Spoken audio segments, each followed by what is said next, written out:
cada vez menos familias, especialmente las jóvenes, son propietarias de su propio inmueble, y no porque dejen de ser propietarias de inmueble y pasen a ser propietarias de otros activos, sino que no tienen nada, ¿no?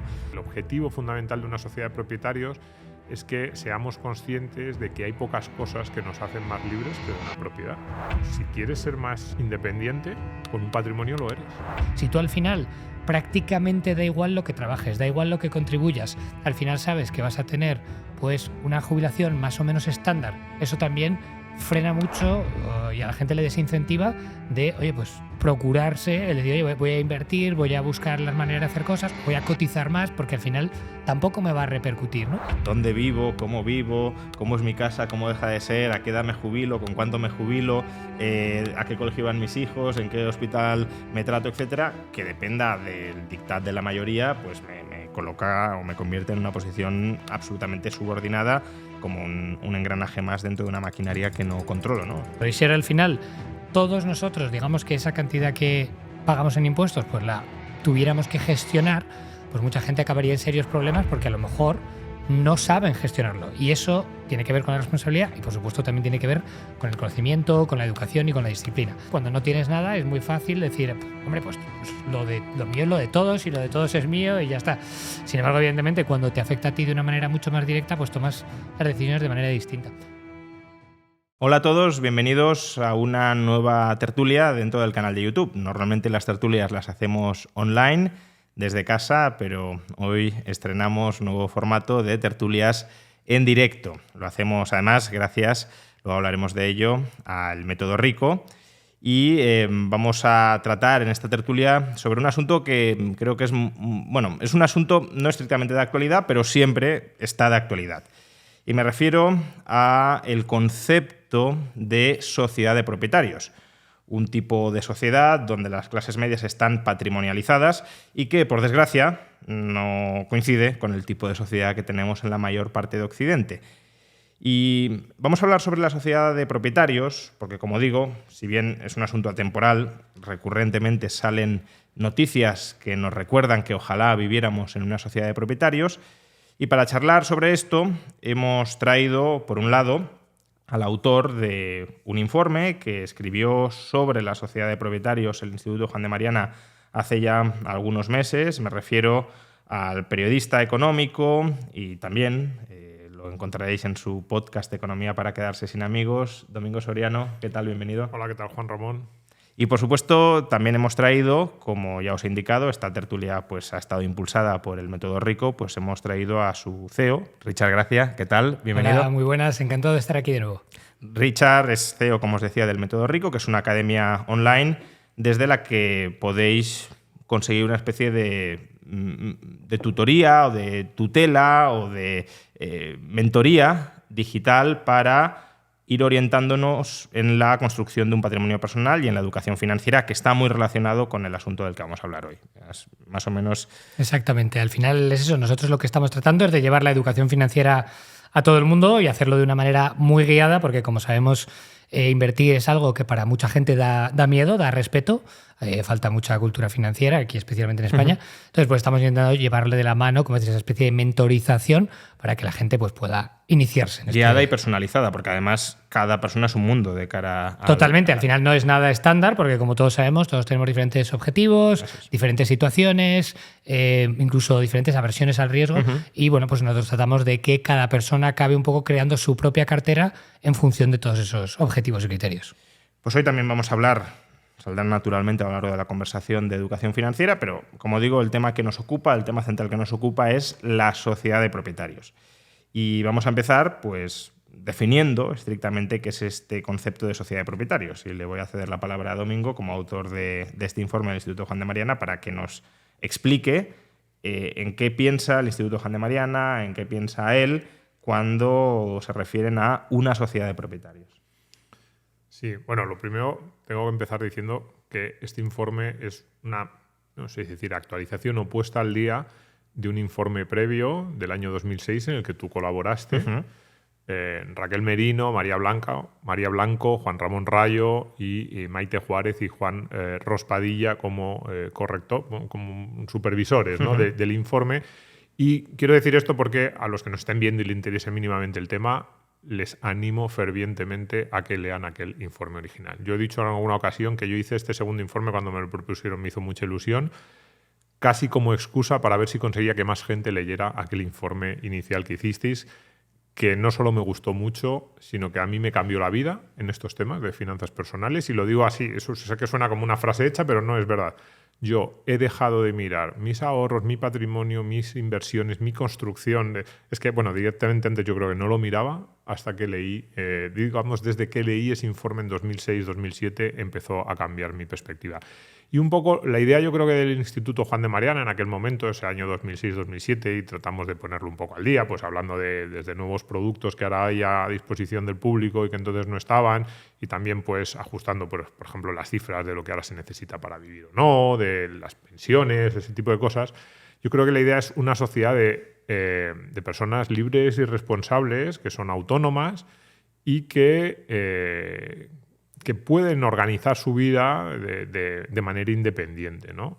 Yo creo que esto es el objetivo fundamental de una sociedad de propietarios, es que seamos conscientes de que hay pocas cosas que nos hacen más libres que una propiedad, que nos facilita, pues desde para mandar a paseo al jefe, yo siempre pongo este ejemplo, a tener independencia del poder político. Y yo esto lo comento con personas de muy diferentes ideologías, porque parece que esto pues, se asocia más a la derecha.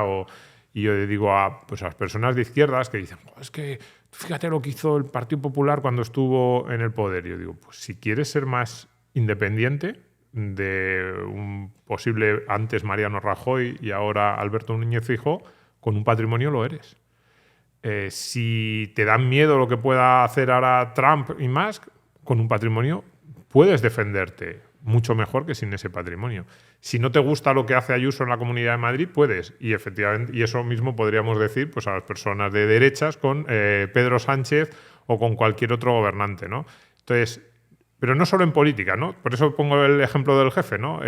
Nuestra capacidad para dirigir nuestras vidas se dispara, crece exponencialmente si tenemos un patrimonio sólido. Y fíjate que muchas veces la gente piensa, ¿pero y eso qué quiere decir? ¿Tener 3, 5, 10, 15 millones de euros? Y digo, no. Con 100.000 euros eres más libre que con cero. Y con 10.000 eres más libre que con cero también.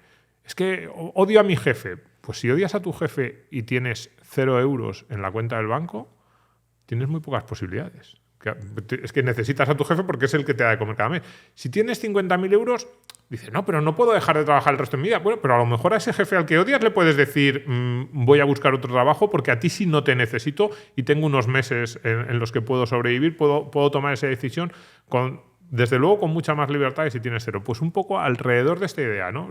Personas libres, independientes, más capaces de dirigir sus vidas. Yo creo que es en torno a la que giraba aquel informe original del año 2006 y a la que hemos tratado de actualizar en 2022. Yo solo matizaría porque, bueno, en filosofía política el concepto de libre como agente con capacidad de obrar, ya sabemos que está muy vinculado con la libertad positiva y que eso puede ser controvertido, pero sí diría personas capaces de autogobernarse, ¿no? Sí. De dirigir su propia vida con mayor criterio, aun cuando no reciban coacción del resto, que sería la definición estricta de libertad. Tú puedes ser libre en el sentido de que nadie te coaccione, pero tener muy poca capacidad de agencia precisamente porque tienes pocos medios materiales a tu alcance para trazar tus planes y dirigir tu vida, ¿no?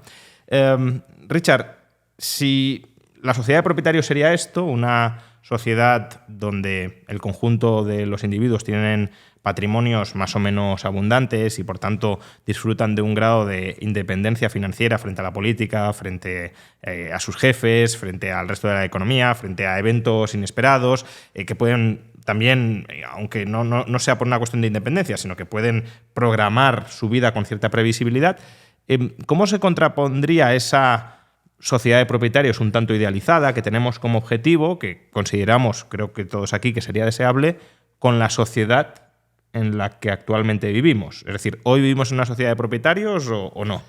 Bueno, actualmente, como sabéis, en gran parte no, porque sobre todo en gran parte de Occidente pues estamos en una sociedad mucho más paternalista, una sociedad en la que cada vez más, de hecho, parece que tendemos hacia ese proteccionismo del Estado, en el que la gente prácticamente no es autogobernable, no es independiente, que tendemos a depender demasiado, ¿no? Y desde luego yo creo que todos estaremos de acuerdo, más o menos, que en que haya ciertas redes de protección, sobre todo para proteger obviamente a situaciones concretas, problemáticas que se puedan dar de manera puntual, eso creo que es un gran éxito que ha logrado la sociedad en su conjunto, pero luego es verdad que cuando ya sobrepasamos esto e incluso lo llevamos más allá y parece que la gente no es capaz de hacerse responsable de sus finanzas, responsable de su jubilación, responsable de su desempleo, responsable de su educación, ahí es cuando nos pasamos de frenada y pasamos de una sociedad de propietarios a algo que ya no parece tanto esa sociedad de propietarios, sino algo un poco más, exagerando, un poco más comunista, ¿no? En la que, oye, pues todo está regulado por el Estado y confiscan muchísimos impuestos para asegurar que todo el mundo esté protegido. Esto lo que hace también es desincentivar mucho que la gente se responsabilice de sus propias decisiones. Si tú al final prácticamente da igual lo que trabajes, da igual lo que contribuyas, al final sabes que vas a tener pues una jubilación más o menos estándar, independientemente de si has trabajado y has cotizado muchísimo versus si no lo has hecho, pues eso también frena mucho y a la gente le desincentiva de, oye, pues procurarse, el decir, oye, voy a invertir, voy a buscar las maneras de hacer cosas, voy a cotizar más, porque al final tampoco me va a repercutir, ¿no? Entonces yo creo que el gran problema es que ahora estamos pues, en ese punto en el que parece que en lugar de ir hacia esa sociedad de propietarios, estamos yendo en dirección contraria. Y lo más grave es que esto no parece que sea sostenible en el corto o medio plazo, porque al final todos sabemos el gravísimo problema que tenemos con las pensiones, con la demografía que estamos viviendo y lo que van a venir en los próximos años. Esto no es sostenible y es necesario un plan B. Sin ese plan B, sin esa sociedad de propietarios o una alternativa híbrida o algo similar, esto simplemente es que no va a ser sostenible. Ahora os preguntaré por la sostenibilidad o no del sistema público de pensiones, pero manteniéndonos en la cuestión de si estamos en una sociedad de propietarios, España tradicionalmente, cada vez menos como decías, pero tradicionalmente sí ha sido una sociedad de propietarios en lo inmobiliario. Es decir, teníamos unas tasas de propiedad inmobiliaria del 75, 80, 85%, de manera que el grueso de la población era dueña de su propio inmueble. Esto está dejando de ser así, con lo cual, como decías, nos estamos alejando, en lugar de profundizar, nos estamos alejando de esa sociedad de propietarios. Cada vez menos familias, especialmente las jóvenes, son propietarias de su propio inmueble, y no porque dejen de ser propietarias de inmueble y pasen a ser propietarias de otros activos, sino que no tienen nada, ¿no? Entonces, lo que os quería plantear, un poco vinculado también con lo que comentaba Richard, es, imaginemos que tuviésemos un sistema de pensiones funcional, ¿no? Luego veremos si es funcional, sostenible o no, ¿no? Pero tenemos un sistema de pensiones funcional. Tenemos incluso un sistema de vivienda pública muy extendido donde el Estado nos garantiza que todos tenemos una casa, ¿no? El modelo que algunos idealizan de los países nórdicos. Ese escenario, cualquiera de los dos, no empoderaría al ciudadano, es decir, no le dotaría de facto de los medios materiales que necesita para ser independiente, para cumplir sus propias metas, o sería en cualquier caso un escenario indeseable frente a la alternativa de una sociedad de propietarios donde yo soy dueño de mi vivienda, de mi ahorro pensional, etcétera. Sí, yo creo que sí, que si miras realmente cuáles son las opciones, te das cuenta de que, para empezar, incluso en ese escenario ideal, es mejor tener un patrimonio, es mejor ser propietario que no serlo. Es decir, alguien dice, no, yo confío mucho en el sistema de pensiones, luego entramos en eso, ¿no? O yo vivo en un país en el que la vivienda nos la asegura el Estado. Y digo, bueno, tú estás mejor si además de eso tienes tu patrimonio y tienes tus propiedades. Y es evidente que sí. Pero luego, un poco en el sentido que tú decías antes, la libertad positiva, libertad negativa, ¿no? Esta idea de, es verdad, ser propietario te capacita para hacer más cosas, esto es así, pero si lo miramos desde el otro lado, también ser propietario te protege mucho frente a las arbitrariedades que te quieran imponer. Y hemos hablado antes del jefe o de cuestiones políticas que normalmente asociamos a algo muy negativo, pero incluso en esa situación, ¿no? Dices, hago un sistema de pensiones funcional. Ahora discutiremos. ¿Funcional en qué sentido? ¿No? Que me garantiza una prestación, pero claro, te garantiza una prestación si cumples las normas. Entonces, ¿tú crees que es normal? Yo creo que no lo es, pero simplemente nos hemos acostumbrado a... ¿Crees que es normal que Mariano Rajoy o Pedro Sánchez tengan la capacidad de decisión sobre a qué edad te tienes que jubilar. O sea, una decisión tan importante sobre cuántos años de vida tengo yo que trabajar y cuántos puedo no trabajar, la pones en manos de dos personas que probablemente a mayoría de los que nos ven, o a uno o a otro o a los dos, no les gustan demasiado. Con lo cual yo digo, pues ese tipo que no te gusta demasiado tiene capacidad para decidir algo tan importante como cuántos años tienes que trabajar, en qué momento tienes que dejar de trabajar porque ya estás suficientemente cansado o, no sé, ya no puedes seguir haciendo ese tipo de tareas. Se la has dado. La vivienda. No, pero es que el Estado me proporciona una vivienda. Venga, supongamos que es así. Y encima una vivienda que no está mal del todo. Bueno, ¿tú crees que es normal que Mariano Rajoy o Pedro Sánchez, crees, ya no es normal, sino deseable, que decidan cuántos baños tiene que tener tu casa, cuáles son las vistas desde tu dormitorio o si tienes que vivir en este barrio o en el de más allá? Pues incluso si lo hacen bien y te garantizan una vivienda que no está mal o te garantiza una pensión que no está mal, estás dejando decisiones tan decisivas de tu vida en manos de gente. A mí no me gusta ninguno de los dos que he puesto y son solo el ejemplo de los dos últimos que ha habido en España. Entonces digo, yo prefiero una situación en la que soy yo el que toma esas decisiones, y eso sin entrar en el colegio al que van mis hijos, el médico que me atiende cuando estoy enfermo o cualquier otra. Entonces, por eso digo, una sociedad de propietarios que te capacita mucho, es verdad, para hacer más cosas, yo qué sé, para irte de viaje de vacaciones, pero también de protección, y no solo protección, porque esto sería un punto intermedio, sino a la hora de tomar decisiones fundamentales para nuestra vida, que no sé por qué hemos asumido como normal, que es lógico que la tomen otros, y encima otros de los que no nos fiamos mucho. O incluso que las tomen colectivamente, ¿no? Porque alguien podría decir, no, pues vamos a un modelo de democracia radical donde esas decisiones las tomamos entre todos. Bueno, me da igual, es decir, dónde vivo, cómo es mi casa, cómo deja de ser, a qué edad me jubilo, con cuánto me jubilo, a qué colegio van mis hijos, en qué hospital me trato, etcétera, que dependa del dictat de la mayoría, pues me coloca o me convierte en una posición absolutamente subordinada, como un engranaje más dentro de una maquinaria que no controlo, ¿no? Ya que a los marxistas les gusta hablar tanto de alienación como fuerzas impersonales que te terminan controlando, sometiendo o impersonalizando a ti, pues bueno, esto es alinear al ser humano frente a la mayoría, ¿no? Entonces, bueno, la perspectiva de Domingo yo creo que es una perspectiva correcta, es decir, que resalta cuáles son los beneficios de ser propietario frente a ser una especie de partícipe de lo que el Estado te da, incluso aunque te dé por reglas claras y democráticamente escogidas. Desde esa perspectiva es preferible ser propietario a ser dependiente del Estado, pero también los hay, y creo que hay un punto de razón ahí, que dicen, bueno, lo que dices es correcto, pero ser propietario también tiene sus problemas, tiene sus cargas. Una de esas cargas es que no te lo dan todo hecho, sino que tienes que saber cómo invertir, cómo comprar, a qué precio, con qué costes, etc. Y a su vez, sobre todo para determinadas categorías de activos, quizá no es tan obvio para el caso de la vivienda, pero sí, por ejemplo, si tenemos un patrimonio financiero bursátil, estás expuesto a la volatilidad del mercado. Pues hoy tengo mucho y mañana tengo muy poco y a lo mejor cae mucho en un momento en el que no es conveniente.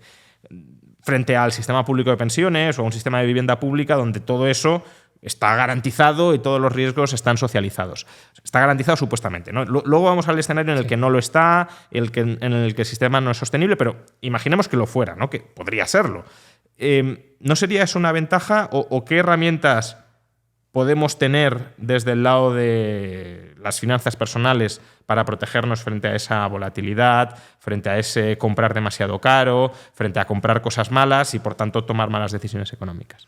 Al final, un poco por complementar también lo que estabais comentando, ¿no? Para mí esto va de libertad, por un lado, ¿no? De tener capacidad de decidir cómo quieres vivir tu vida, llamémosle libertad, llamémosle independencia o incluso margen de actuación, ¿no? El poder autodeterminar tú cómo quieres ciertas cosas, versus esa seguridad, o en algunos casos ya entraremos después, falsa sensación de seguridad, pero bueno, esa seguridad y esa también responsabilidad o ausencia de responsabilidad, ¿no? Que muchas veces yo creo que también tiene que ver con eso, el que la gente le da miedo o no quiere hacerse responsable de ese tipo de cosas o de las consecuencias que pueda tener ese tipo de decisiones, ¿no? Porque si ahora al final todos nosotros, digamos que esa cantidad que pagamos en impuestos, pues la tuviéramos que gestionar, Es cierto que probablemente habría mucha gente, si nos fuéramos al extremo opuesto, y tuvieran que gestionar el 100% de su capital durante toda su vida, pues mucha gente acabaría en serios problemas porque a lo mejor no saben gestionarlo. Y eso tiene que ver con la responsabilidad y, por supuesto, también tiene que ver con el conocimiento, con la educación y con la disciplina. Y para mí esas son las herramientas o las armas que precisamente alguien tiene para poder hacerlo mejor. Yo esto lo veo mucho porque, por ejemplo, lo vemos a diario con muchos de nuestros alumnos, gente que pues durante muchos años de su vida, por diferentes circunstancias, ¿vale? Pero entre otras, pues por no haberle puesto foco, por no haberle prestado atención y por no tener una educación suficiente, pues a lo mejor no han sido capaces de acumular más de 5.000, 10.000 o 20.000 euros de patrimonio y luego, después de hacer la formación, eso cambia radicalmente, ¿no? Y lo que cambia radicalmente muchas veces no es la situación, sino esa toma de conciencia de que realmente ellos son responsables y de que tienen las herramientas para poder cambiar eso. Al final, una vez que tienes esa toma de responsabilidad, tienes esa conciencia y aún encima, obviamente tienes las herramientas necesarias, un poco de educación financiera, te das cuenta de, oye, ¿cómo puedes gestionar la volatilidad del mercado? Sí, el mercado es volátil, pero eso no es lo mismo que el mercado sea arriesgado implícitamente. Eso la gente no lo entiende en muchos casos y una vez que lo entiendes, entonces puedes utilizarlo a tu favor. Es igual que pues, con las viviendas, lo que pasa es que es verdad que en las viviendas pues, el mercado es más lento, no tienes tanto dato y es mucho más difícil que en un momento dado vendas, ¿no? Sin querer o tal. Esto pasa en la bolsa que precisamente sí que, pues como es muchísimo más volátil, es más fácil que acabes teniendo pues, una venta cuando no toca o acabe surgiendo este tipo de cosas. Y precisamente por eso, para mí, el antídoto, y es lo que hacemos ahora nosotros, pasa por la educación, incluyendo esa parte de toma de conciencia, como decíamos, y de responsabilidad personal, que eso es parte del proceso. Sin eso no hay educación que valga, ¿no? Pero una vez que tomas esa responsabilidad personal y te educas financieramente, ahí es cuando realmente puedes empezar a cambiar las cosas. Pero incidiendo en este punto, ¿no? ¿Realmente existe alternativa posible a la educación financiera? Porque yo aquí también veo muchas veces un doble juego, ¿no? Uh-huh. Se presupone que para que la democracia funcione más o menos bien es necesario tener una sociedad ilustrada, formada, que pueda fiscalizar a los políticos si toman malas decisiones, por ejemplo, en el ámbito financiero. Pero por otro lado se nos dicen, la ventaja de delegarlo todo a los políticos es que no tienes por qué estar informado. Pero claro, si los votantes no están informados, no digamos ya en un sistema de democracia radical donde se vota todo el rato, sino incluso en nuestras democracias actuales. Si Pedro Sánchez dice, vamos a reformar el sistema de pensiones en esta dirección, o Mariano Rajoy en esta otra, y tú no tienes formación financiera para enjuiciar si esas reformas van en la buena dirección, son sostenibles o no lo es, entonces terminas estando vendido. Y de hecho puedes llegar incluso a vender a los demás, porque tu propia irresponsabilidad no la pagas enteramente tú, sino que si una masa de votantes suficientemente amplia, suficientemente irresponsable, termina externalizando el coste de esa responsabilidad a terceros que a lo mejor sí están formados y dicen, oye, que esto es una barbaridad, pero como no me puedo desvincular de lo que hace esta gente, pues me terminan arrastrando a mí. ¿Cómo ves tú esa contradicción que a mí me parece muy evidente? Sí, de hecho, el inicio del informe hablamos un poco de esto, que a lo mejor alguien dice, pero si estás hablando de finanzas personales y de repente te metes a cuestiones políticas, pero es que me parece que va un poco a la raíz del tema que estamos hablando. Esta idea de que solo somos adultos durante 15 días cada 4 años. Entonces, durante 15 días cada 4 años nos dicen que somos adultos, todopoderosos, porque podemos dirigir nuestras vidas y además nos dicen extremadamente sabios, porque podemos decidir sobre todo tipo de asuntos de todas las personas que nos rodean y que además no solo tenemos derecho, sino es casi nuestra obligación participar. Y eso sí, al día siguiente de esos 15 días, acaban los 15 días, votamos, ¿no? Y al día siguiente nos dicen, a partir de ahora sois menores de edad y durante los próximos 4 años tenéis que delegar todas las decisiones en aquel que ha tenido más votos o que consigue llegar a unos acuerdos postparlamentarios o de acuerdo con cuál haya sido el sistema electoral. Claro, es una disonancia brutal, porque en realidad no es que durante los 15 días seamos muy sabios y durante el resto ignorantes, ni siquiera una persona... el problema, o sea, estos cambios no operan en una persona, el problema es de ámbito. ¿En qué somos casi todos bastante buenos? Pues en lo que nos rodea. laboralmente, pues cuando tienes una experiencia y además vas aprendiendo y te vas informando, pues cada vez eres mejor en aquello que es propio de tu círculo.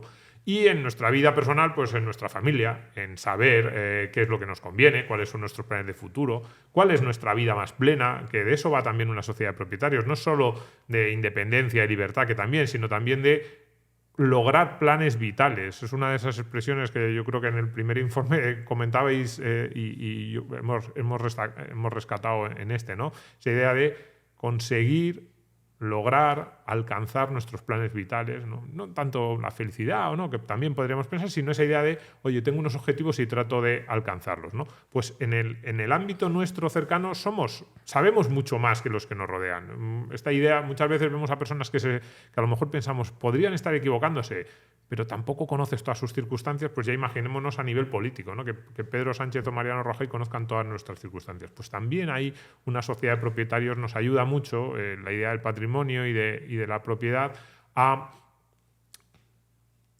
tiene sentido que cada uno de nosotros opere en el mayor número, en el mayor porcentaje, en el mayor ámbito posible de lo que le rodea, ¿no? Es decir, yo, desde el punto de vista político, dice, no, pero es que esto que estoy diciendo, claro, se apoya mucho en vuestro liberalismo, en una reducción del tamaño del Estado. Y digo, yo ni siquiera es tanto reducción o no reducción, sino ese carácter subsidiario. Antes decías, bueno, puede haber personas que lo necesiten. Sí, es verdad, puede haber personas que lo necesiten, pero ¿por qué proteger o estar pendiente o, más que proteger, por qué organizar la vida de todos? ¿Por qué no solo ese carácter subsidiario del Estado a aquel que lo necesite? ¿Por qué no esas reglas que yo decía antes que son arbitrarias y que nos afectan a todos? ¿Por qué no solo a aquellos que realmente lo necesiten? Porque ahí ya... Y luego entraríamos en una cuestión filosófica de la libertad, de no libertad. Pero incluso si entramos en una concepción más socialdemócrata de no, el Estado tiene que estar ahí para proteger a aquellos que no pueden valerse por sí mismos. Y entonces, ¿por qué me impones esas reglas? Hemos dicho jubilación, desde el profesor de mi hijo, ¿no?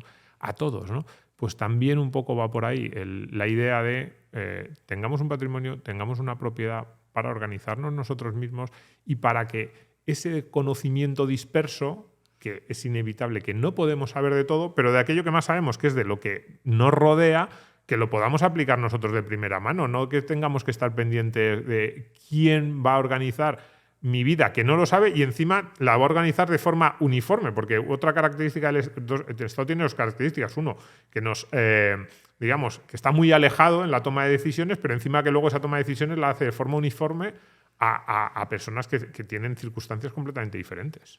Sí, era Coinel Ledin en Leftin Revisited, que contaba una anécdota probablemente inventada, pero que creo que es muy ilustrativa de esto, sobre el Ministerio de Educación francés en el siglo XIX. El ministro de Educación francés sacaba pecho diciendo: son las 12 de la mañana y en este momento todos los niños de Francia están escribiendo una redacción sobre qué bonita es la primavera. Y dices, bueno, aquí todos absolutamente uniformes y además controlados desde arriba por el poder político, ¿no?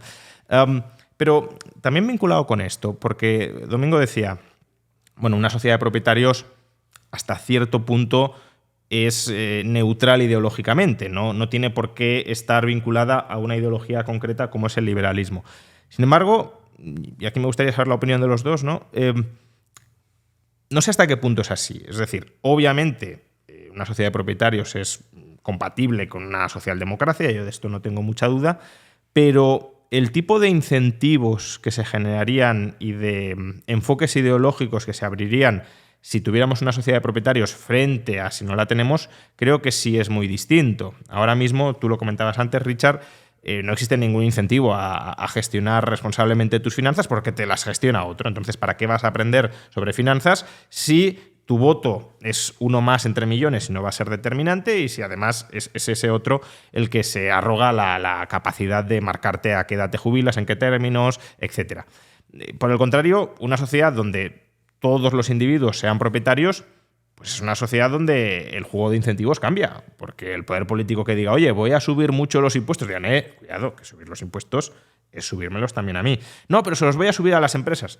Ya, pero es que yo soy copropietario de empresas, por tanto, si se los subes a las empresas, me los subes a mí. ¿Cómo veis ese cambio político que, desde mi perspectiva, sí operaría, ¿no? Esa reordenación ideológica que tendría lugar en una sociedad de propietarios frente a una sociedad de no propietarios? Hombre, al final esto se reduce a que muchas veces todos tendemos a ser egoístas en algo, ¿no? Y cuando obviamente pues todo está democratizado, parece que no nos afecta, ¿no? Cuando todo está más colectivizado, más que democratizado, está colectivizado, parece que no nos afecta. Y esto se ve mucho en cosas sencillas, pero es que luego en la política y en otras cosas se aplica igual. Es como cuando a veces la gente sale a cenar y se paga a escote, ¿no? Pues oye, uno se pide una cosa, otro te parece que importa menos o duele menos, ¿no? Cuando al final entre todos vas a pagar más. Y luego a veces uno se pide un plato más caro, otro más, y al final acabáis en conjunto pagando más, ¿no? Pues esto yo creo que estas dinámicas se reproducen exactamente igual, pero a una escala increíblemente mayor, pues precisamente en estados, porque como el dinero está alejado, que es lo que hemos dicho, y las decisiones políticas están alejadas, yo no lo veo, no sé qué pasa con mi dinero, y una falta de transparencia, pues todo parece que duele menos y me afecta menos. Sin embargo, si el dinero llegase a nuestros bolsillos, nosotros tuviéramos la capacidad de decidir cómo gastarlo, decidir cómo invertirlo, pues desde luego que las decisiones serían muy diferentes. Esto me recuerda también a una conversación que hubo hace algún tiempo en la que se decía, oye, ¿y por qué no les damos a los trabajadores también la seguridad social de la empresa y luego se la pedimos, ¿no? Y la gente dijo, no, eso es una barbaridad, ¿cómo vamos a hacer esto? Porque claro, entonces la gente se daría cuenta realmente de todo lo que está pagando, ¿no? Y yo creo que va un poco por ahí, de que si realmente empoderásemos a la gente, hubiera una sociedad de propietarios y todo el mundo fuera consciente de lo que tiene, de lo que recibe, de lo que tiene que pagar y de lo que podría llegar a tener, ¿no? Si las cosas se hicieran de otra manera, la manera de pensar de muchísima gente y las opiniones de muchísima gente cambiarían. De hecho, también esto se ve muchísimo en cuando la gente pues, es más joven, tiende a ser más de izquierdas y conforme tiende a tener más patrimonio, pues suele ser más conservador, más de derechas, pues porque también le afecta de una manera más directamente, ¿no? Cuando no tienes nada es muy fácil decir, hombre, pues lo mío es lo de todos y lo de todos es mío y ya está. Sin embargo, evidentemente, cuando te afecta a ti de una manera mucho más directa, pues tomas las decisiones de manera distinta. Y precisamente yo creo que eso sería la dinámica, que la manera de pensar de la gente cambiaría porque se daría cuenta de que las decisiones de esos terceros están impactando en su dinero, en su patrimonio, en su futuro y en su capacidad de actuar. Y un poco por cerrar y con lo que decías antes, Domingo, en mi opinión además creo que las dos cosas pueden ser perfectamente compatibles. Me refiero, yo cuando estuve viviendo hace unos años en Alemania, el Estado te dejaba elegir, ¿no? Pues qué tipo de seguridad social querías tener. Y este modelo a mí me parece muy interesante porque ahora imaginemos que todo el dinero se lo diéramos a las personas para que pudieran decidir qué hacen con ello. Y luego, eso sí, le tendrías que decir, mira, pues tú, digo para empezar, y es un poco paternalista, pero sería una solución intermedia, decir, mira, un 10% de esto lo tienes que destinar a tu seguro de salud. Puedes elegir uno privado o puedes elegir el del Estado. Oye, un 15% lo tienes que destinar a tu jubilación, porque es lo que más o menos se puede estimar, un 15 o un 20%. Puedes elegir uno privado o puedes elegir el del gobierno. Y de esta manera al menos la gente tendría una capacidad de elección, pero es que ahora nos quitan directamente esa capacidad de elección y cada vez nos quitan más, ¿no? Que es donde yo veo el problema. Yo, respecto al patrimonio y la orientación ideológica, solo diría que algunos se vuelven tan ricos que ya no les preocupa rentabilizar tanto monetariamente su capital, sino que lo que les falta es comprar estatus, comprar posición respetable dentro de la sociedad, y muchas veces para comprar esa posición respetable dentro de nuestras sociedades donde la derecha está mal vista y la izquierda está bien vista, pues lo que hacen es, aun cuando vaya en contra de sus intereses monetarios directos, posicionarse como de izquierdas como forma de comprar caro, pero comprar ese estatus, ¿no? Eso también ocurre. Y sostener creencias de ricos. Exacto, sí. Los muy ricos se pueden orientar hacia la izquierda justamente por eso. Yo sobre esto solo una cosa, y es que yo creo que cambiaría por completo la forma de pensar de la sociedad. Yo he dicho que antes, desde el punto de vista individual y previo a una persona, esto, digamos, yo creo que son consejos, es un planteamiento que le sirve a una persona socialdemócrata, a una más liberal, a una más conservadora, de derechas, de izquierdas. Pero claro que cambiaría. De hecho, este informe va en línea también y salió unos meses después de otro informe sobre propuestas sobre reforma de las pensiones que también hicimos en el Instituto Juan de Mariana y en Civismo. Y ahí hay dos o tres propuestas. Una de ellas es, por ejemplo, la de cambiar la definición del sueldo bruto, que el sueldo bruto empieza a ser el sueldo bruto real, el total, lo que paga el empresario. Eso ya supondría un cambio brutal. Fíjate que ni siquiera esto no entra en el presupuesto. Pero luego había otra propuesta que es crear una especie de SICAP para todos, le llamábamos, que es una bolsa de ahorro a los 18 años Y ahí yo incluso me ponía un poco, no sé si decir populista, no es verdad, porque una de las propuestas que hacíamos era que el Estado abra la cuenta a cada persona a los 18 años, una cuenta individual, bancaria, que puede estar en el ICO y que luego tú podrías llevarte a otra entidad, pero venga, la primera cuenta que te la abran en el ICO y que los primeros 1.000 euros lo aporte el Estado, que sale por unos 400 millones de euros más o menos con las cohortes de personas que van a ir llegando a los 18 años en los próximos años. Y yo decía, esto lo hacemos desde un punto de vista así práctico también para ir generando esa sociedad de propietarios, pero también es ideológico, esto hay que reconocerlo.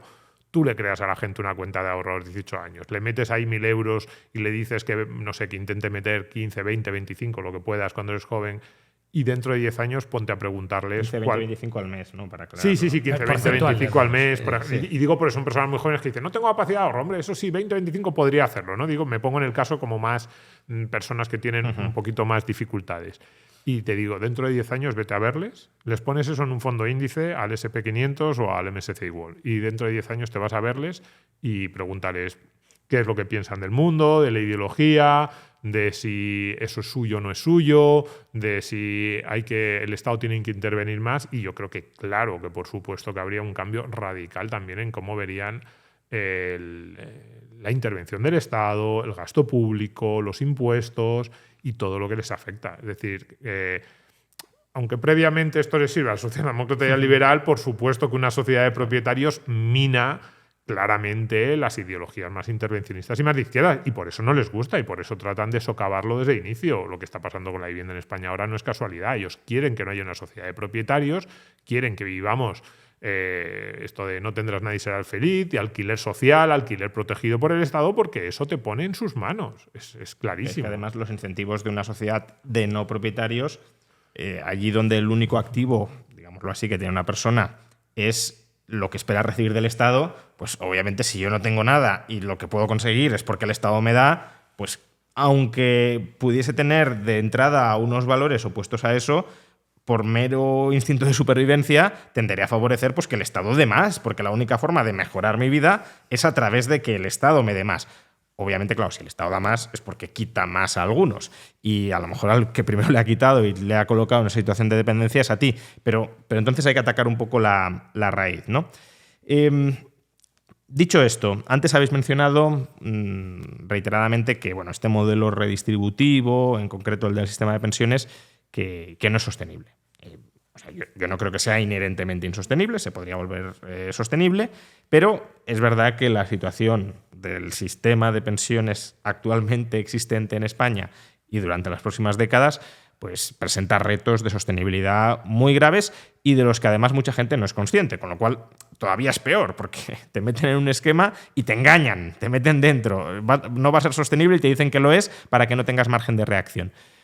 Pero hoy por hoy el sistema parece que se sostiene, ¿no? Hoy por hoy las pensiones se siguen pagando, incluso se revalorizan, con lo cual parece que este mensaje de esto no es sostenible, aquí va a haber recortes, por supuesto, si no cambia radicalmente la cosa, si la inteligencia artificial multiplica por 1000 la productividad, pues es otro escenario, ¿no? Decimos con proyecciones más o menos basadas en el pasado de lo que puede suceder, el sistema no es sostenible. ¿Por qué decimos que no es sostenible? ¿Cuáles son los problemas a los que se puede enfrentar en el futuro a pesar de que hoy las pensiones se sigan pagando?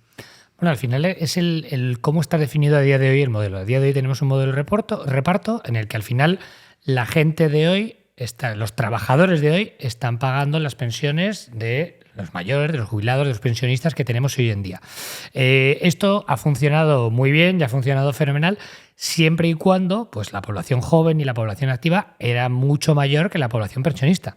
Pero ahora, por el envejecimiento de la población principalmente, pues al final este modelo, ¿no? Como hemos dicho antes, pues la pirámide de la población, que antes era una pirámide normal, pasó a ser una especie de rombo y ahora va a tender casi más hacia una pirámide invertida. Entonces, si al final digamos que muchos sostienen a unos pocos, pues la presión fiscal que tienen que soportar esos muchos para sostener a esos pocos es razonable. El problema es que cuando eso se va invirtiendo y al final llega un momento que probablemente, como hemos dicho, en un escenario continuista y mientras pues todo continúe de manera más o menos parecida a lo que se puede prever y no haya ningún escenario disruptivo, ni positivo ni negativo, ¿no? Pues va a haber un momento en el que relativamente unos pocos van a tener que soportar a unos muchos. Y eso pues tiene una solución complicada, porque al final o una de dos, o bajas la tasa de reemplazo, la tasa de sustitución, y dices, oye, ya no vamos a darte un 80% de lo que sería el salario equivalente cuando tú más o menos te has jubilado, lo vamos a tener que reducir a un 50 o a un 40%. Que claro, eso, si la gente se prepara con unas pensiones complementarias, un sistema privado, pues puede ser sobrellevable. Pero si esto pasase de hoy para mañana, habría mucha gente que pasaría serios apuros para llegar a fin de mes, y eso es lo que se complica, ¿no? Pero es algo que viene y que se está viendo en todo el mundo. Cada vez hay menos hijos, no se llega al 2, algo que sería lo mínimo necesario para poder reemplazar, ¿no?, a la población que va envejeciendo, y entonces pues innegablemente eso está cambiando. Aquí el problema o el debate sobre todo no es tanto, creo yo, sobre la sostenibilidad, que eso yo creo que está más que demostrado, que a menos que se hagan cambios profundos, que se pueden hacer, se han hecho en Australia, se han hecho en Suecia, se han hecho en algunos sitios, pero aquí parece ser que no se quiere afrontar ese tema, y el problema es que es una patata caliente que se van pasando los políticos de uno a otro. Oye, ¿de aquí a 4 años me va a explotar? No, pues entonces que venga el siguiente y lo solucione. Porque claro, no tiene ningún rédito político para solucionarlo. Y el problema es, y lo que a mí me da miedo, no en este caso por mí, que yo más o menos estoy trabajando en solucionarlo, sino por el resto de la población, que parece ser que a nadie le preocupa este problema. Y esto en un momento dado, si no se ajusta, que se podría ajustar, porque creo que todavía estamos a tiempo para tomar medidas progresivas, si no se ajusta, pues en algún momento o la deuda pública tendrá que explotar porque será insostenible, o habrá que hacer un cambio drástico en el sistema de pensiones y entonces a ver quién paga la fiesta, si son la gente que está trabajando en ese momento o son los pensionistas a costa de una reducción drástica de sus pensiones, ¿no? Esa es un poco la dinámica que a mí personalmente me preocupa mucho. Y, Domingo, tú has estudiado mucho la situación del sistema público de pensiones, más allá del maquillaje que en un momento determinado pueda existir. ¿Por qué crees que, vamos, digo maquillaje porque te he leído y por tanto sé más o menos por dónde vas, pero ¿por qué crees que existe maquillaje? Y sobre todo, ¿no crees que el agujero patrimonial que tiene la Seguridad Social, por mucho que se intente ocultar, no se puede cubrir de cara al futuro, pues como les gustaría a la mayoría de políticos y por supuesto de pensionistas, que es subiendo mucho más las cotizaciones sociales y por tanto descargando todo ese agujero patrimonial sobre las nuevas generaciones?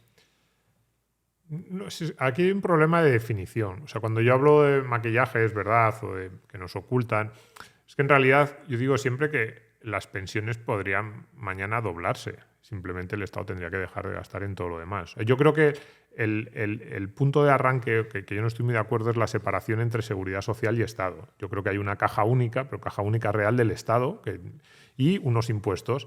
Es verdad que las cotizaciones son un impuesto relativamente peculiar porque parece que genera derechos o parece que genera una especie de consenso social alrededor del cual el que más ha puesto de ese impuesto más recibirá en el futuro, que en el resto de los impuestos no pasa. Tú pagas impuestos sobre la renta y luego el hecho de que hayas pagado más impuestos sobre la renta no te da más derechos a recibir una vivienda pública. De hecho, te da menos. Las pensiones juega con la lógica contraria. El que más ha puesto más recibe, cuando en el resto del suma-resta fiscal es el contrario. El que más paga menos recibe, ¿no? Entonces, bueno, podemos decir que las cotizaciones son un impuesto peculiar, pero no dejan de ser, en mi opinión, un impuesto al trabajo. Entonces, a partir de ahí, ¿el Estado español puede sostener pensiones tan generosas como las actuales? Pues depende de cuántos impuestos suba el Estado español. Claro, si suben mucho los impuestos, dañará la competitividad, la productividad del conjunto de las empresas, empezará a perder empleo. Bueno, pues yo creo que ahí hay un límite en el que está muy cerca ahora mismo, que el Estado español no puede subir mucho más los impuestos al trabajo porque sería devastador para la actividad económica. Y la segunda pata sería recortar gastos de otras partidas. Pero bueno, las pensiones, si decimos grandes números, venga, 15 puntos del PIB en pensiones y ahora mismo el Estado está en 45, pues podrían triplicarse. Si cierra todos los colegios públicos, toda la sanidad pública, echa a todos los policías, cierra el ejército, pues pueden triplicarse las pensiones. Decimos, ¿esto es realista? No, esto no va a ocurrir. Con lo cual, ahí la clave es cuánto más van a estirar los políticos los posibles incrementos o recortes de gasto en otras partidas para las pensiones. Da la sensación de que muchos recortes de gasto no quieren hacer en nada. Entonces, lo van a tirar vía deuda, pero eso también tiene un límite y es la capacidad que tenga el Estado español de financiarse, que también yo creo que es limitada. Y entonces entramos en la segunda pata, que es la de la sostenibilidad. ¿Es el sistema de pensiones sostenible? Pues depende de cómo lo definamos. ¿Va a haber seguridad social dentro de 30 años? Sí, seguro que sí. ¿Va a ser una seguridad social que va a garantizar pensiones relativamente altas en España? Yo también diría que sí, seguro que sí.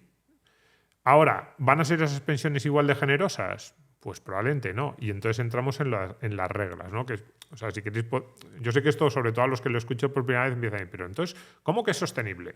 Sostenible. Imaginémonos que mañana el Estado nos dice que tenemos que trabajar hasta los 80 años y que trabajando hasta los 80 años vamos a cobrar una pensión que es el equivalente al 20% de nuestro salario. Alguien diría, ¡oh, pero cómo estás diciendo eso! Yo diría, uno, no podrías hacer absolutamente nada, no podrías ir a ningún sitio a protestar. Bueno, podrías salir a la calle a montar una manifestación, pero no podrías reclamar ante ningún tribunal, no podrías decir cómo me hacen esto a mí con todo lo que yo he cotizado, no podrías hacer nada. Nos ponen las reglas que queramos en cuanto a la edad de jubilación, en cuanto a los años necesarios cotizados para tener derecho a una pensión contributiva, en cuanto a los años necesarios para tener derecho al 100% de esa pensión contributiva, al recorte que te hacen por cada año que no hayas cotizado, al recorte que te hacen si te quieres jubilar 1 año, 2 años o 3 años antes de la edad legal de jubilación. Entonces, el sistema es sostenible en el sentido de que siempre pueden ajustar esas reglas para pagarte en función del dinero que tengan.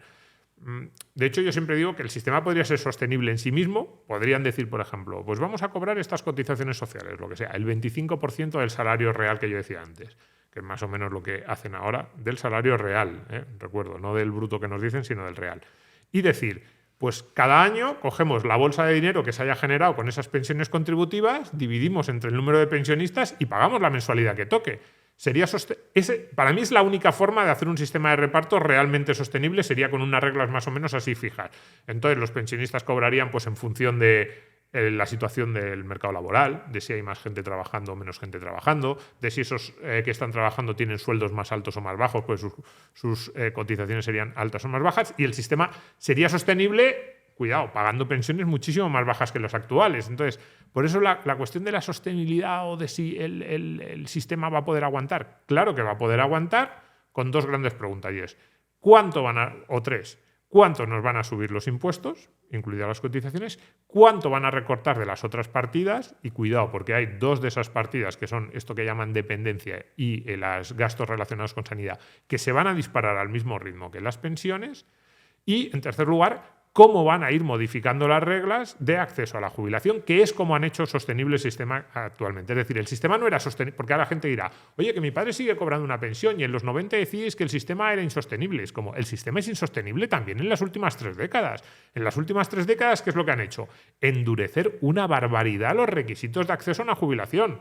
Subieron la edad de jubilación de los 65 a los 67, impidieron en la práctica o complicaron muchísimo o encarecieron muchísimo la jubilación anticipada, que antes era casi la norma en España, jubilarse a los 60 o a los 62. Claro, ahora ya, en vez de jubilarte a los 62, te jubilas a los 67. 5 años más cotizando, 5 años menos cobrando. ¿Cómo que no es un recorte? En vez de jubilarte a los 65 a los 67 por ley, en vez de 30 años para tener derecho a una pensión o al 100% de la pensión, 35, bueno, ahora ya son 37 años y medio cotizados para tener derecho al 100%, 35 años mínimo.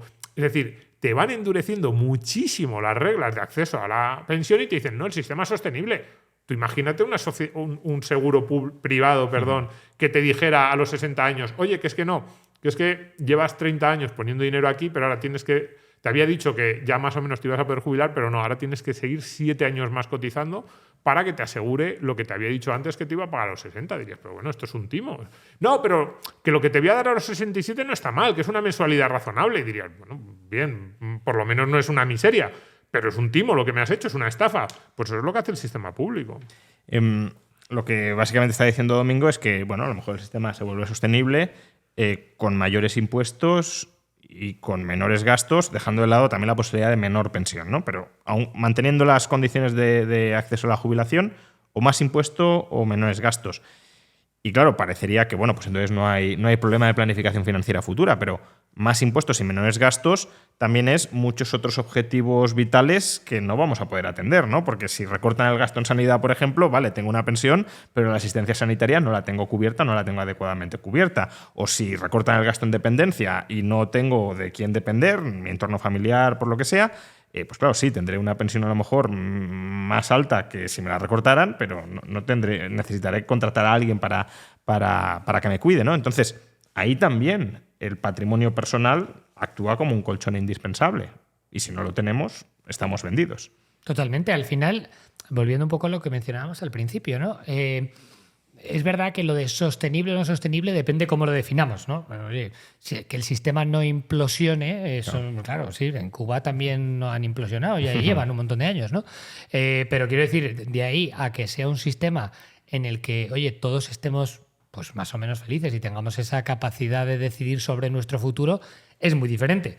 Y ahí es donde, de nuevo, pues claro, el tener cierto capital, tener cierto patrimonio, pues nos va a hacer muchísimo más libres, o al menos nos va a dar una capacidad muchísimo mayor de elección y de protegernos y de decidir cómo queremos vivir nuestra vida. En definitiva, ¿qué es lo importante, ¿no? Si a mí me apetece, lo que hemos dicho antes, oye, cambiar de trabajo, el poder hacerlo, me apetece trabajar unos años más porque estoy feliz, o jubilarme unos años antes porque realmente estoy cansado o porque tengo problemas, tengo achaques y oye, tengo una salud complicada, pues antes era mucho más fácil jubilarse de manera anticipada. Y de nuevo, esto por ejemplo en otros países es lo que sucede, ¿no? Que hay otro tipo de pensiones en las que pues cuanto más contribuyes, pues más al final te queda. Y tú eres capaz de decidir, oye, pues si a lo mejor yo he cotizado poco durante los primeros años de mi vida, pero ahora me encuentro todavía bien y me apetece seguir cotizando para poder estar más tranquilo durante la jubilación, poder decidir eso.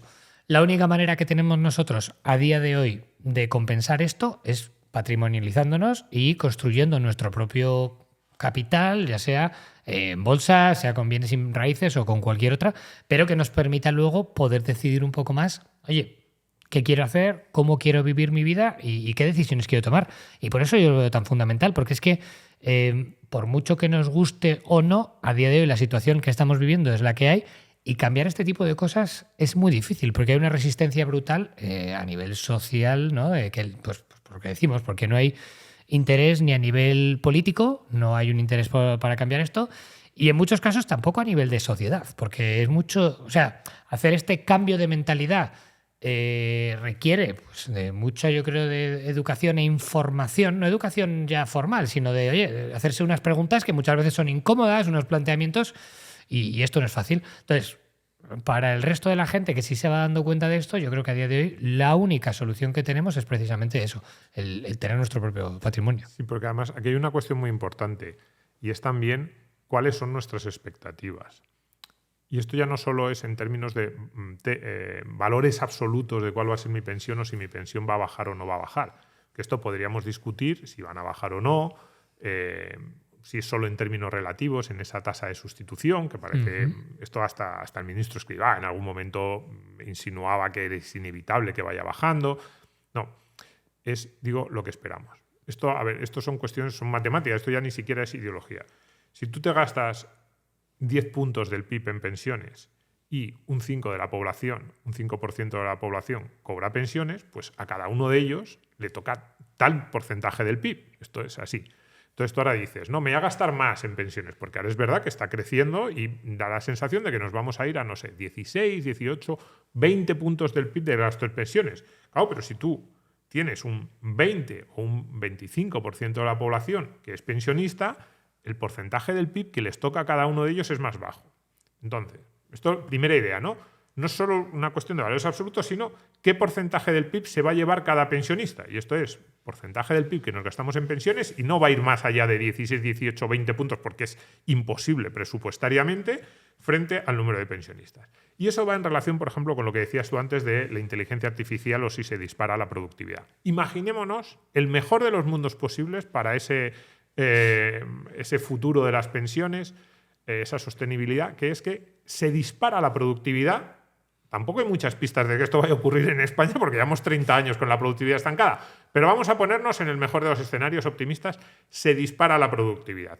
Ese dispararse la productividad, hay más trabajo, hay más trabajadores y además cobran sueldos más altos y pagan cotizaciones más elevadas. Bien, eso lo que haría es que en términos reales de capacidad de compra de las pensiones, pudieran mantenerse las pensiones, incluso, venga, vamos a suponer igual que con las mismas reglas que actualmente, es decir, misma edad de jubilación, mismos años necesarios para tener derecho a una pensión contributiva, mismos años necesarios para tener derecho a ese 100%, ¿no? Supongamos que eso tampoco cambia. Estoy siendo extremadamente optimista en estos planteamientos de inicio, ¿no?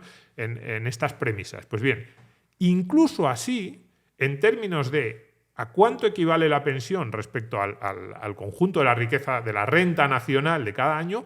Bajaría, porque tú te sigues dedicando el 20% del PIB a pensiones y sigue habiendo muchos más jubilados, con lo cual los jubilados, en términos relativos de renta frente al resto de la sociedad, serían más pobres. Entonces decimos, pero en ese caso las pensiones serían más altas que en la actualidad, en términos reales, o sea, contando la inflación. Y es verdad, podrían llegar a serlo. Yo creo que hay que hacer hay que imaginarse mucho para pensar que con las actuales reglas de edad de jubilación y todo eso podrían llegar a ser más altas. Venga, me lo creo. Pero en esa comparación, que al final es lo que todos tenemos en la cabeza de cómo va a ser mi vida jubilado, cómo va a ser mi sueldo de jubilado, que es la prestación de pensión pública, respecto al sueldo que cobraba antes, o cómo va a ser mi sueldo de jubilado frente al sueldo del resto de la sociedad, es prácticamente inevitable. Yo no conozco ningún cálculo, ni siquiera los de los defensores más acérrimos del sistema público, que digan que se va a mantener. Entonces, si alguien quiere mantener durante su jubilación el nivel de vida que tenía como trabajador, o si la comparación es mi nivel de vida como jubilado respecto del nivel de vida del trabajador medio, incluso anticipando espectaculares mejoras de la productividad que hagan que la pensión en términos reales no se reduzca, y que no haya que cambiar mucho las reglas del juego estas que estamos hablando, incluso así, para mantener el nivel de vida, si el número de jubilados es muchísimo más alto, como lo que les toca del PIB va a ser más bajo, y esto es una cuestión matemática, tendrían que tener ahorro privado, con lo cual, incluso en el mejor escenario,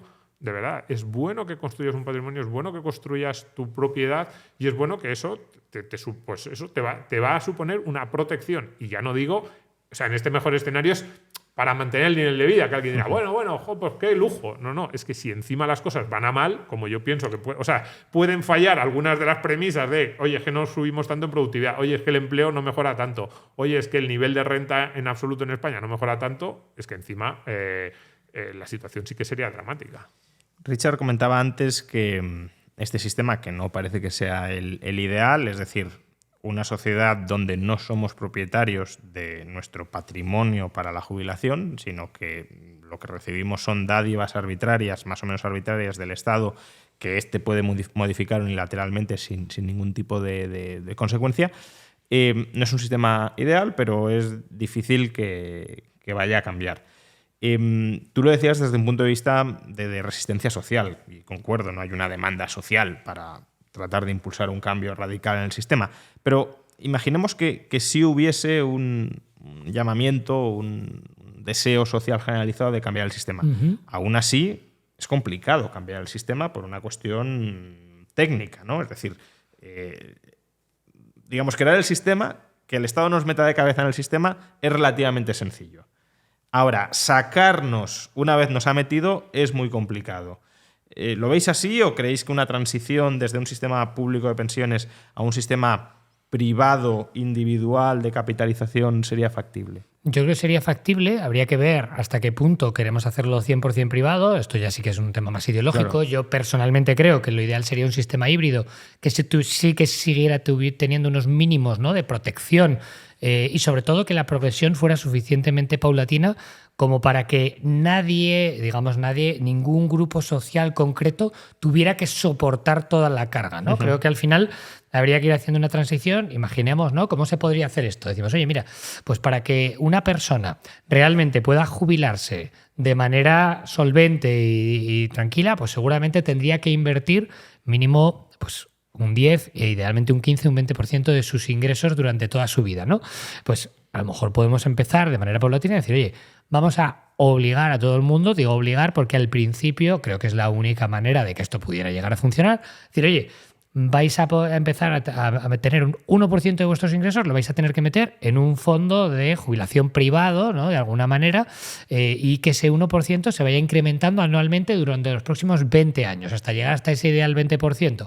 Y de esta manera, también de manera progresiva, podemos ir a lo mejor bajando poco a poco la tasa de reemplazo, la tasa de sustitución, para que ni los jubilados tengan que sufrir un descenso brusco en sus cotizaciones, ni tampoco las jóvenes generaciones que empiezan a cotizar ahora, de repente digan, jolín, al final tengo que pagar yo toda la fiesta, ¿no?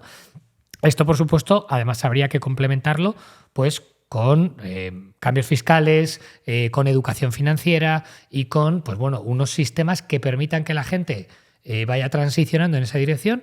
Y si inicialmente no son capaces de decidir en qué o cómo invertir, que hubiera un sistema de verdad eficiente y efectivo que no dependieras únicamente pues, de las instituciones financieras, que a lo mejor no siempre han tenido los mejores intereses de las personas en mente, ¿no? Pero tampoco recaiga el peso sobre gente que de hoy para mañana se vea obligada a invertir en su patrimonio y no tiene ni idea de cómo invertir en bolsa o de si es mejor hacerlo en renta fija o en renta variable o cuáles son los vehículos adecuados, ¿no? Pero si se hace de manera progresiva y además cuanto antes empecemos mejor, porque todo este problema se está agravando.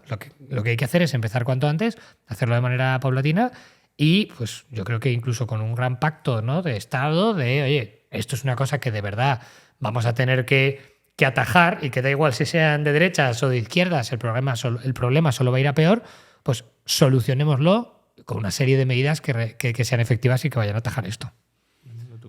Yo lo veo muy complicado, sinceramente. La transición a un sistema de capitalización, incluso un sistema de capitalización dirigido, protegido, capitaneado o impulsado por el Estado en el sentido de que te obliguen a ahorrar, lo veo imposible. Ni siquiera ese modelo intermedio. Por los costes de transición. Ahora mismo es que ya es muy tarde. O sea, alguna vez hemos oído que Aznar en los años 96, 97 tuvo una propuesta para hacer esa transición, pues imaginémonos, llevaríamos 30 años. Ahora yo lo veo muy tarde. Porque los costes de transición serían muy altos, ¿no? Entonces posibilidades que veo, hombre, yo una reforma algo así parecida a la sueca o a la británica de los últimos años, ¿no? Impulsando una pequeña pata de capitalización, creo que sí sería posible. Pero esto incluye dos cosas. Yo creo que aquí no nos podemos engañar. Es que, supongamos, el que no conozca la reforma británica, pues básicamente se establece una pequeña pata de capitalización en el que, si tu empleador es como que te asignan automáticamente a un sistema de ahorro con una bolsa individual y tu empleador iguala la parte que tú estás poniendo, ¿no? Más o menos podríamos definirlo así. Entonces,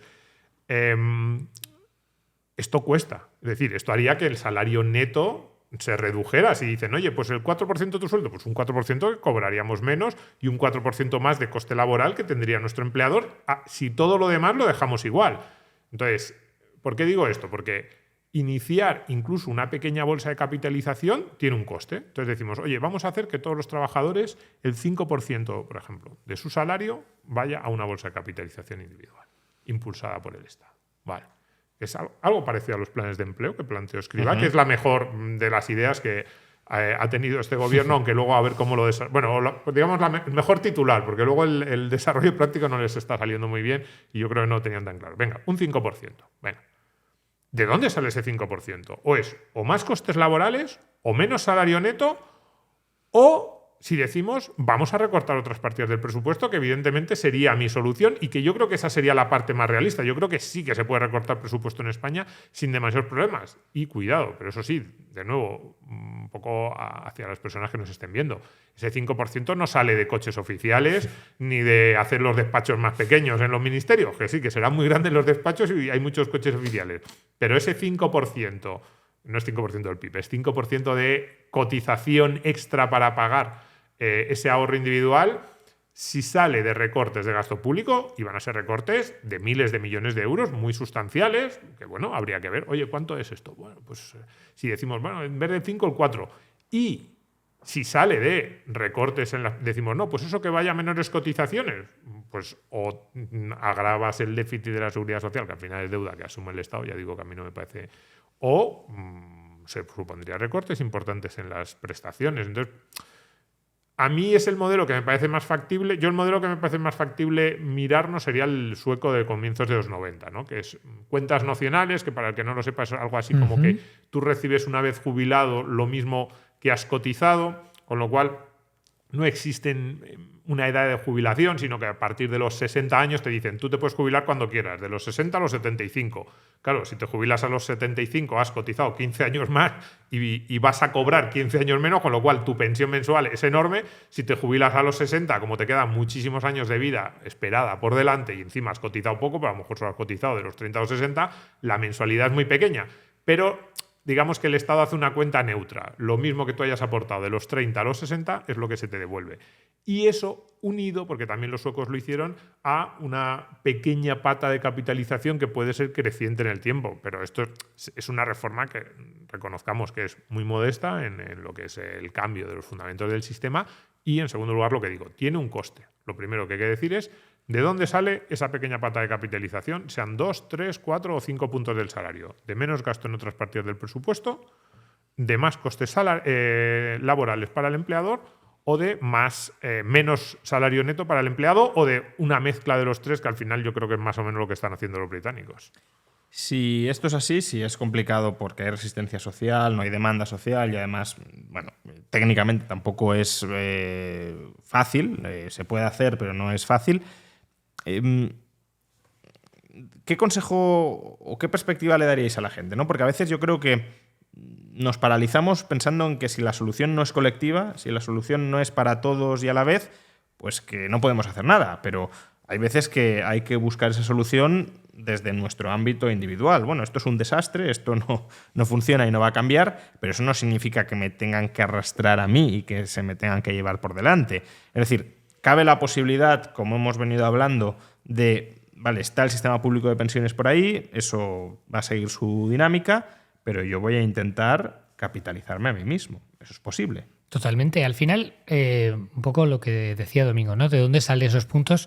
Al final, obviamente, yo creo que los tres que estamos aquí, pues nos gustaría que a lo mejor hubiera menos gastos y un recorte del Estado y que se pudiera recortar algo de ahí. Pero desgraciadamente al final muchas veces lo que pasa es que tú solo tienes un ámbito de actuación y ahí es donde tienes esa responsabilidad y esa libertad para actuar. ¿Qué podemos hacer aquí? Pues evidentemente, y yo lo veo mucho cuando estabas comentando, Domingo, oye, ese 1%, ese 2%, ese 5%, ¿de dónde sale? Yo lo veo por experiencia con mis alumnos, que mucha gente me dice, es que no soy capaz de ahorrar, no puedo ahorrar, y luego, pues trabajando con ellos, nos damos cuenta de que eso no es cierto.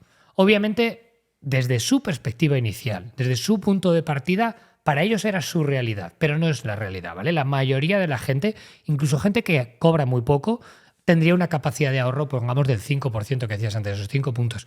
Todo el mundo podría ahorrar eso si tiene unos ingresos. Obviamente, si no los tienes, no. Pero si tienes unos ingresos, podrías ahorrarlo. El tema aquí es, ¿qué podemos hacer cada uno de nosotros? Pues precisamente tomar conciencia de esto y decir, yo como individuo puedo trabajar en maximizar mi capacidad de ahorro mensual. Nosotros le llamamos CAM, ¿no? Capacidad de ahorro mensual, pero bueno, al final es decir, oye, no gastarme todo lo que me entra en todos los meses para empezar a ahorrar. Y luego a partir de aquí, pues simplemente tomar una serie de decisiones y de nuevo educarse lo mínimo, como para decir, vale, si yo ahora soy capaz de ahorrar ese 5, ese 10, ese 15%, ¿no? ¿Dónde lo invierto?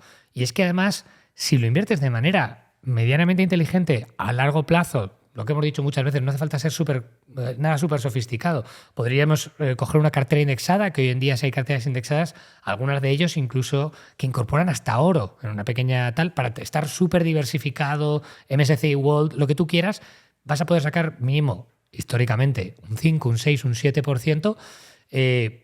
Y si realmente tú eres capaz de ahorrar ese, pongamos, 10 o 15% y lo inviertes durante muchos años, haciendo lo que también se conoce como el DCA, ¿no? El dollar cost averaging, invirtiendo, lo que sea, 100 euros, 200, 300 euros todos los meses, al final vas a acabar teniendo una bolsa de dinero muy importante. Que pase lo que pase, es lo que a ti te va a permitir protegerte frente a lo demás. Luego, obviamente, la otra cosa que puedes hacer es votar, pero claro, eso pues bueno, el votar va a depender, ¿no?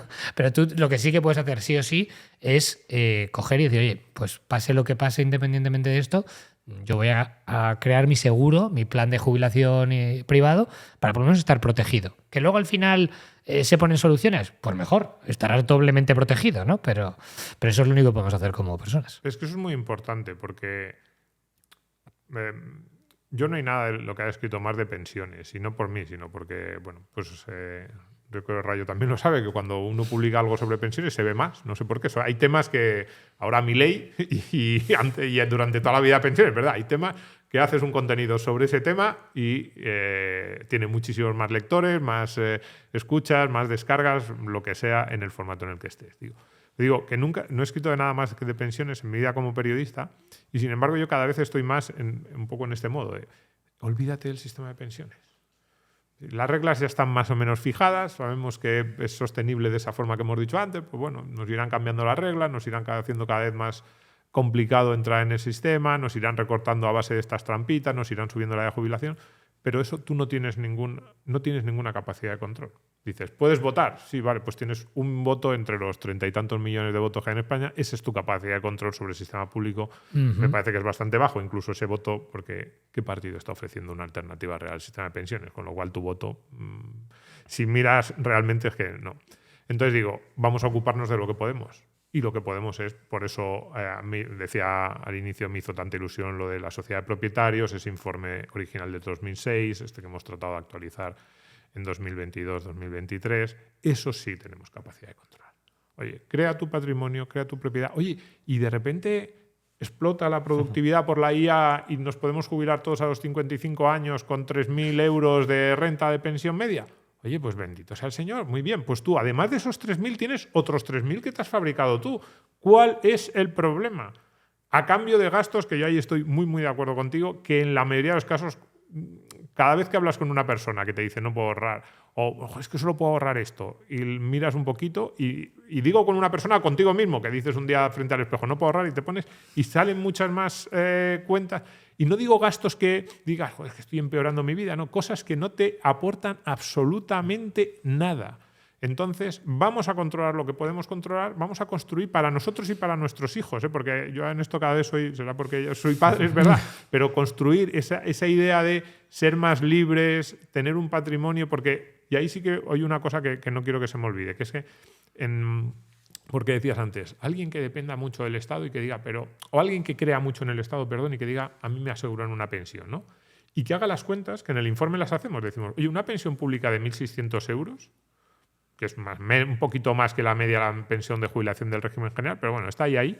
Una pensión pública de 1.600 euros es el equivalente a un patrimonio de unos 580, 600.000 euros. Si tú vas a una entidad aseguradora y le dices, con 65 años, quiero una renta vitalicia de 1.600 euros al mes, te van a exigir a cambio que pongas 600.000 euros. Y alguien dirá, joder, pues eso es mucho. Mira lo que supone la pensión pública. Y es verdad, yo que parece que critico mucho el sistema público, tengo que reconocerlo. Eso es muy alto y desde el punto de vista financiero es mucho. Pero anda que no hay diferencias entre tener 600.000 euros o tener derecho a que el Estado te pague una prestación de 1.600. Para empezar, ese derecho, un día el Estado no tiene dinero para pagarte, hacen como los griegos, te recortan un 30 o 40%, no puedes hacer nada. Para seguir, tú te mueres con 66 años... ¿Y a quién va tu derecho a una pensión pública? Se diluye. Si es tu patrimonio, tus hijos, tu familia, tus seres queridos disfrutan de ese dinero que tanto te ha costado ahorrar. Si tú a lo largo de la vida, con 50 años, todavía no tienes los 600.000, pero tienes 400.000 y de repente tu hijo te dice, oye, papá, que quiero poner un negocio, que tengo 20, 25 años, me hace ilusión, pero en el banco para el primer préstamo me piden una avalista. Tú con una pensión pública no avalas a tu hijo para que cumpla ese primer sueño o para comprarse una casa. Con tu patrimonio sí. Entonces, esta equivalencia de, no, es que una pensión pública de 1.600 euros es como 600.000 euros en el banco, una leche. Desde el punto de vista financiero, de lo que te exigiría la compañía de seguros, sí. Pero desde el punto de vista vital, por eso me gusta tanto la idea de los planes vitales, no tiene nada que ver. Tu patrimonio, vamos, la de cosas que tú puedes hacer y la seguridad con la que construyes. Iniciamos con lo del ejemplo del jefe que mandas a tomar paseo. Tú a un jefe no le mandas a paseo con la expectativa de derecho futuro a una pensión. Con 300.000 euros en el banco sí que le puedes mandar a paseo. Entonces, que no nos hagan esa equivalencia de, bueno, una pensión de 1.600 euros es como 600.000 en el banco. Mira que yo lo hago en el informe para decir, sí, desde el punto de vista financiero, en absoluto desde el punto de vista vital. Y ya para terminar, ¿no? Básicamente estamos diciendo, o estamos interpelando a la gente para que, bueno, pues ya que lo colectivo no se puede cambiar y nos viene dado impuesto desde arriba, que en lo individual o en lo personal sí intentemos cambiar, sí cambiemos nuestra perspectiva y sí cambiemos nuestras prácticas. Entonces, ¿qué consejos le daríais a una persona pues que a lo mejor como Domingo en el año 2006 se lee el informe de la sociedad de propietarios y le cambia la perspectiva y dice, yo quiero aprender mucho más de esto, ¿no? Yo quiero formarme, quiero conseguir las herramientas para dirigir mi vida en esa dirección, para que no me marquen la dirección en la que tengo que ir, sino para poder escoger yo la dirección? ¿Qué instrumental tenemos a quien ya haya entendido la necesidad de este cambio? Al final yo creo que hoy en día es más fácil que nunca, y eso es lo bueno, ¿no? Que al final hoy en día existen libros, ¿no?, para introducirse a esto. Yo creo que los libros están muy bien. Es verdad que hay gente que no le gusta leer y puede que no funcione para ellos, pero muchas veces los libros son buenos para hacer ese cambio de chip, que es con lo que suele empezar todo, ¿no? Ese clic mental. Mucha gente pues le ha pasado con Padre Rico, Padre Pobre. Yo he hablado con muchísima gente que me dice, ostras, leí Padre Rico, Padre Pobre, y a partir de aquí... hoy en día a algunos de nuestros alumnos les pasa con nuestro libro, El Método Rico, que, oye, he leído El Método Rico y a partir de aquí otros muchos libros, ¿no? Pero el libro yo creo que es algo muy bueno, muy accesible, y que incluso para la gente que dice, es que no tengo dinero, no sé por dónde empezar, que un libro vale 10, 15 euros. O sea, y si ya te ayuda a hacer ese cambio de chip, y muchos de ellos además incluso tienen herramientas y ejercicios prácticos que te van a ayudar a optimizar la parte del ahorro, del gasto, es ese inicio, ¿no? Y yo creo que la gente muchas veces tiene que descubrir cuál es ese punto de inflexión, ese libro o ese informe que pueda leer, o un vídeo de YouTube, que hoy en día también hay muchísima gente creando contenido. Juan Ramón, creas contenido también de educación financiera. Yo también estoy creando, y otros muchos gente que está creando por ahí contenido totalmente gratuito, ¿no? Luego, a partir de ahí, es verdad que normalmente lo que suele pasar es que la gente dice, ok, muy bien, he entendido la necesidad de esto, pero ahora necesito ir un paso más allá. Y ahí es donde están pues programas como el que tenemos nosotros, o también hay otro tipo de formaciones, ¿no?, que te ayudan realmente a dar ese paso a paso y a ese implementarlo. Porque, sobre todo, y esto es lo que creo que es muy valioso, es que esta transformación, estos primeros pasos, es lo que te va a poder ayudar a tomar mejores decisiones, ¿no? Porque muchas veces es verdad que tienes asesores financieros, tienes al banco, tienes este tipo de entidades que te pueden ayudar, pero el problema viene en que no eres capaz de discernir si lo que te están asesorando, lo que te están diciendo, es realmente en tu mejor interés o no, ¿no? Entonces, por eso yo veo muy importante ese primer paso de, oye, educarte lo mínimamente necesario, no para convertirte obviamente en un inversor profesional, ni hacerte economista, no, sino para que poder ir a hablar al banco y decirle, oye, mira, esta hipoteca que me estás diciendo tiene sentido o no, este plan de pensiones tiene sentido o no, esta cartera o este fondo que me estás ofreciendo, oye, es que tiene unas comisiones de entrada y unas comisiones de mantenimiento que me van a hacer que la rentabilidad real neta me baje mucho, ¿no?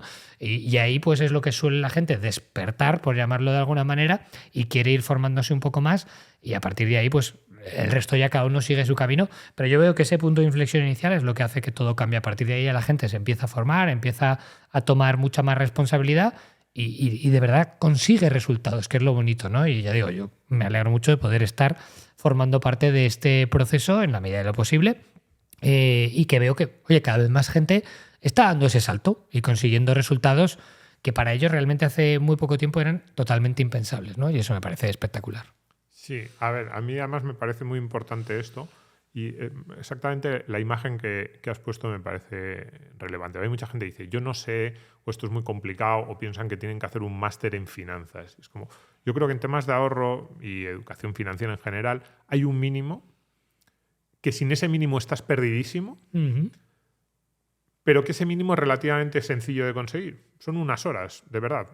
Luego es verdad que hay un máximo, te puedes poner a leer de todo, te puedes hacer un inversor profesional y puedes acabar haciendo las tesis de inversión en la materia prima más rara o en la empresa más pequeñita en bolsa, y te haces unas tesis de inversión espectaculares. Y para eso sí que hace falta estudiar muchísimo, para este último paso, ¿no?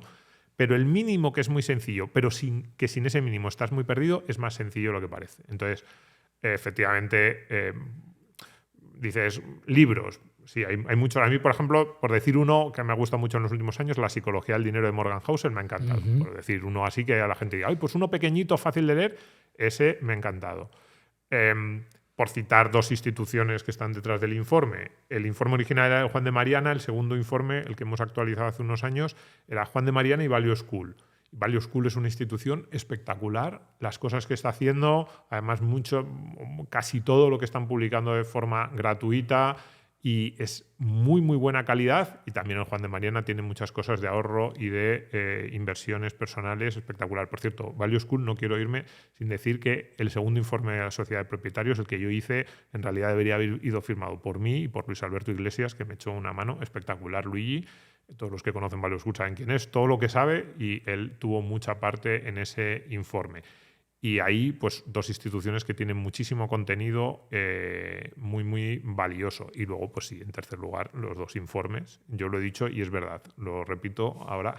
A mí leer el informe del año 2006 me cambió la vida. Aquí en Rayo, que es uno de los autores, esto yo creo que no lo habíamos hablado nunca, pero es verdad.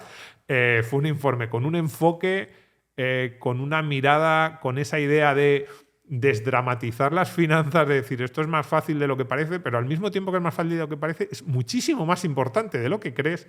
Toma el control de tu vida, que lo vas a poder hacer con unos conocimientos relativamente sencillos de coger, de aprender, y una vez que hayas aprendido esos conocimientos, luego es verdad que yo me he ido profundizando, y de hecho mi vida profesional ha ido un poco más por este ámbito del ahorro, de las finanzas personales, pero eso es lo de menos. El que solo se quiera quedar con el mínimo, pero eso sí, ese mínimo es sencillo, iba a decir, el que solo se quiera quedar con ese mínimo es sencillo, pero eso sí, como no aprendas ese mínimo, es perdidísimo. Y el mínimo es el que tú has dicho, me ha gustado mucho esa imagen.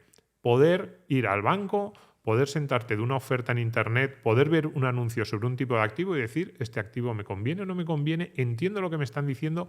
Eso se aprende de forma mucho más sencilla de lo que la gente cree. Yo creo que uno de los grandes problemas de las finanzas, por lo menos en España, es que hay mucha gente que cree que esto es muy complicado. Y no, lo que es complicado es el paso máximo que hemos dicho, hacer la tesis de inversión complicadísima, pero los 4 o 5 principios básicos de verdad que son más fáciles de lo que pensamos. Hay intereses obviamente también para hacer eso, ¿no? Porque si al final lo vistes de un aura de complejidad máxima, dices, es que esto tengo que hacerlo con un asesor porque si lo hago solo, pues no me va a salir bien y voy a perder mucho dinero, ¿no? Ahí, como tú dices, yo coincido plenamente y es lo que nosotros hacemos. Oye, ayudarte a dar ese primer salto. A partir de ahí, luego la gente, algunos quieren complicarse más la vida y siguen profundizando y otros no. Pero ese primer salto es fundamental y es lo que te hace que cambie todo. Pues muchísimas gracias. Hasta aquí la tertulia sobre la sociedad de propietarios. Domingo Soriano, autor del segundo informe sobre la sociedad de propietarios. Richard Gracia, CEO del Método Rico. Ha sido un placer teneros por aquí. Y bueno, a todos vosotros, pues animaos a dar ese salto y a empezar a construir vuestro propio patrimonio personal para avanzar hacia esa sociedad de propietarios que nos empodere frente a otros y frente, sobre todo, al poder político. Muchas gracias y hasta la próxima.